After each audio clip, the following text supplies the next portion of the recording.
परा प्रकृति भगवान का स्वभाव है।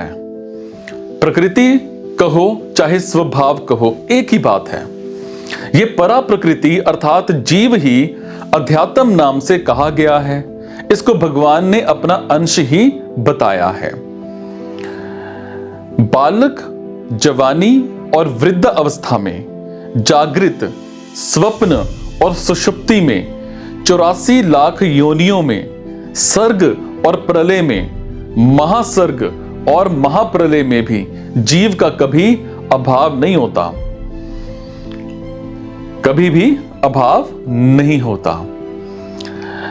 अर्थात इसको अपना भाव मतलब सत्ता या होनेपन सदा विद्यमान रहता है। सृष्टि रचना रूप कर्म को त्याग कहने पर, या त्याग कहने का मतलब है कि इसमें अपनी स्थिरता का त्याग है। कारण कि तत्व स्थिर अचल है और उस स्थिरता का त्याग ही कर्म है। भगवान का सृष्टि रचना रूप कर्म ही आदि कर्म है, जिससे कर्मों की परंपरा चली है। सो कर्म के अंतर्गत 3 प्रकार के कर्म आते हैं।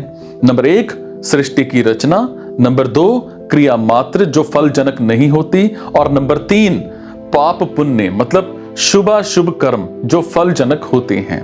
भगवान का सृष्टि रचना रूप कर्म वास्तव में अकर्म ही है।